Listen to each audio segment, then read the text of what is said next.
নমস্কার, বুলবুলস রান্নাবাটিতে আপনাদের সবাইকে সাদর আমন্ত্রণ। আজ আমি পাবদা মাছের একটা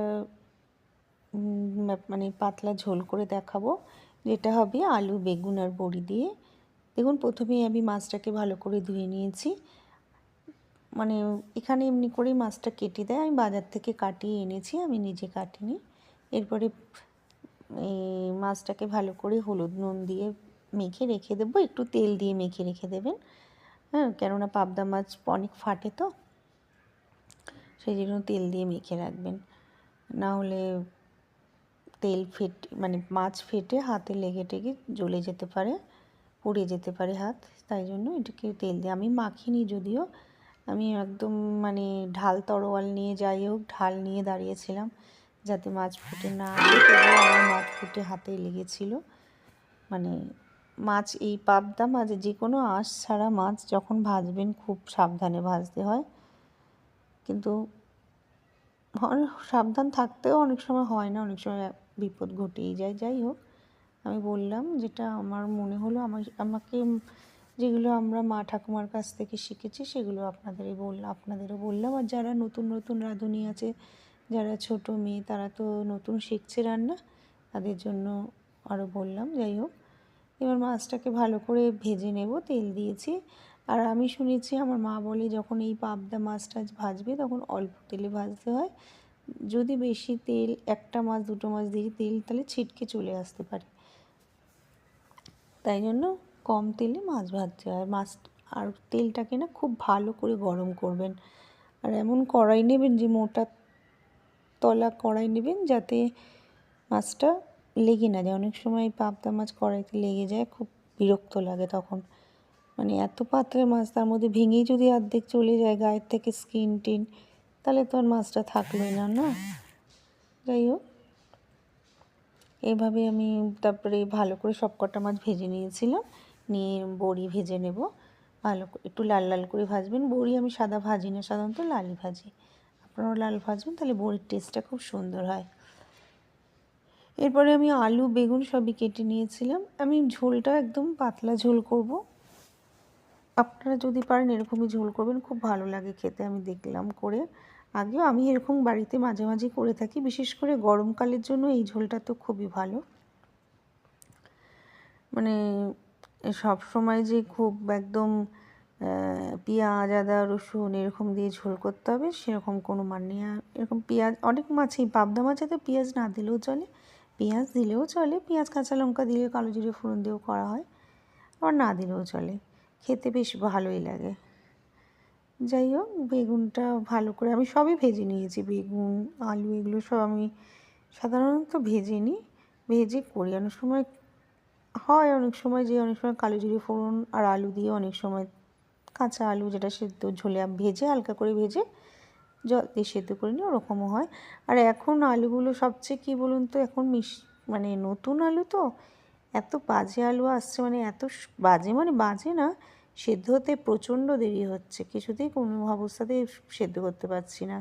এটা আমি না একটু টমেটো বাটা দিয়ে নিয়েছি, টমেটো, কাঁচা লঙ্কা আর একটু আদা বাটা, হ্যাঁ, এর ভেতরে দিয়ে নিয়েছি, আর কিচ্ছু দেব না। এরপরে এটা ভালো করে নেড়ে নাড়তে থাকবো। আর টমেটো বাটাটা দিলেই কী হয় বলতে, এরপরে একটু জিরে গুঁড়ো দেবো অবশ্য, হলুদ গুঁড়ো, জিরে গুঁড়ো, লঙ্কা গুঁড়ো, যা দেওয়ার ওগুলো সব দিয়ে সুন্দরভাবে ঝোলটা তৈরি করব।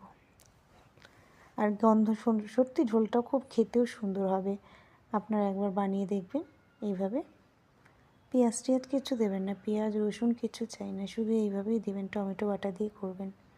বড়ি, আলু, বেগুন দিয়ে ঝোল, পাতলা কালো জিরে ফোড়ন দিয়ে।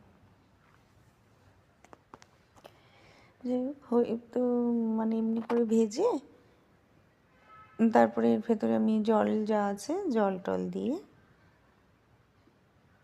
ভেজে নেব। এরপরে আর কিছু করার নেই, জল দিলেই হয়ে যাবে পুরো সম্পূর্ণ। আলু, বেগুন যা আছে সব পরে একটু আগে, মানে ঝোলটা একটু ফুটে উঠলেই সব দিয়ে দেব। আমি একটু লঙ্কার গুঁড়ো, যাই হোক লঙ্কার গুঁড়ো দিয়ে দিয়েছিলাম, এটা একটু পরে দিলাম, কেন আসলে টমেটোটার কাঁচা গন্ধটা যাতে চলে যায় সেই কারণে।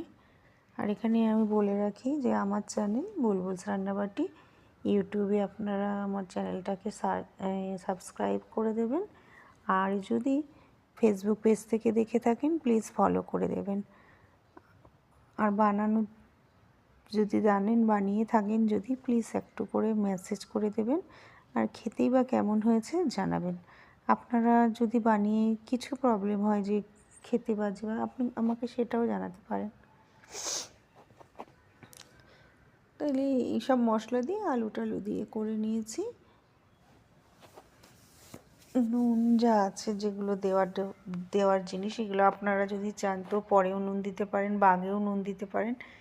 এগুলোর কোনো নেই। এগুলো কী বলুন তো, রাঁধুনি তার নিজের মর্জি মতো দিতে পারে, এই জন্য এগুলোর কোনো নিয়ম নেই। কিন্তু এখন নুনটা দিলে কি হবে, আলুতে জল দেবো যখন, সব দেবো, তখন আলুর ভেতরে নুনটা ঢুকে যাবে। অনেক সময় অনেকে দেখেছি নুন অনেকের লাস্টে দেয়, কেন মাছটা তো নুন দিয়ে ভাজাই আছে, তাই জন্য নুনটা লাস্টে দেয় যাতে মাছটা বেশি নুন না হয়ে যায়। কিন্তু আলুতে দিয়েছি, মাছে তো খুব নুন একদম দিয়ে ভাজি না আমরা, তাই জন্য মাছের নুন ঠিকই আছে। ঝোলের সাথে মাছের নুন ঢুকে গেলে ভালোই লাগে। এই ঝোলের নুনটা মাছে ঢুকবে বা সব সবজিতে চলে যাবে, ভালো হবে। এরপরে মাছ, বেগুন, আলু সব দিয়ে দিয়েছি। বড়িটা একটু আগিয়ে দিয়েছিলাম, সব একসাথে। বড়িটা একটু ফুটতে দেবেন, তাহলে কী হবে, বড়ির গন্ধটা ঝোলেও চলে যাবে।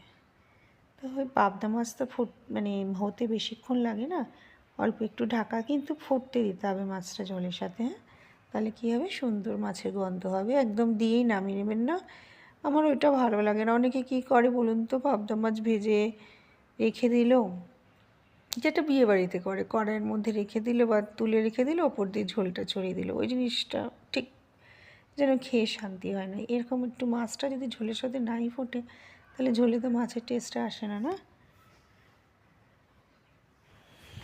দেখুন সুন্দরভাবে আমার ঝোল মাছ সব একাকার হয়ে গেছে, মেখে মুখে পুরো একদম মাছ একদম ঝোলে তার স্নান করে ফেলেছে। দারুণ হয়েছে, দেখতেও হয়েছে দারুণ, আর খেতেও সবচেয়ে সুন্দর হয়েছিল। আমার সবচেয়ে খেতেই খুব ভালো লেগেছে। আর এইসব ঝোলগুলো খেতে আমরা খুবই ভালোবাসি। আলু দেখুন সিদ্ধ হয়ে গেছে আমার মোটামুটি। এই আলুগুলো সিদ্ধ করানো তো একটা যুদ্ধ যেন। তাড়াহুড়ো করে রান্না করতে গেলে আলুটাকে নিয়ে প্রবলেম হয়ে যায়। আর আমি যেখানে থাকি সেখানে না এই নতুন আলুই পাওয়া যায়, অন্য কোনো আলু আমি আর দেখতে পাই না। আমাদের কলকাতার দিকে পাওয়া যায়, কিন্তু এখানে অত পাওয়া যায় না। আমি যেই থালাটার মধ্যে মাছ ভাজা তুলে রেখেছিলাম, আমি ওই থালাটার মধ্যে মাছের ঝোলটা ঢেলে রেখে দেবো। কেন, সত্যি কথা বলছি, আবার অন্য থালা কেনই বা করবো, এমনি এইসব থালাগুলোতে না মাছ রাখতে সুবিধা খুব। ছোটো বাটি টাটিতে মাছ রাখলে, আমি তো রাখিও না, আমি সাধারণত যে কোনো মাছই রান্না করে ছড়ানো থালাতেই রাখি, তাহলে কী হয়, মাছটা তুলতে খুব সুবিধা হয়। যাই হোক, এবার আমি মাছটা তুলে রেখে হয়ে গেল মাছের ঝোল। এর ভেতরে যদি আপনারা চান একটুখানি ধনেপাতা দিতে পারেন, আমার কাছে ধনেপাতা ছিলও না, আর আমি এই ঝোলটার মধ্যে ধনেপাতা দিতেও চাই না, তাই জন্য আমি আর দিইনি, ছিল না প্রথমত আমার কাছে। যাই হোক, চলুন গরম গরম ভাতের সাথে খেয়ে ফেলবেন। আর প্লিজ আমার সাথে থাকার জন্য আমার আপনাদের অসংখ্য অসংখ্য ধন্যবাদ। আর আমার চ্যানেলটা একবার যদি ইচ্ছা হয় তো সাবস্ক্রাইব করে দেবেন। তাহলে আজ যাচ্ছি, আবার নতুন রেসিপি নিয়ে আপনাদের সাথে দেখা হবে। টাটা।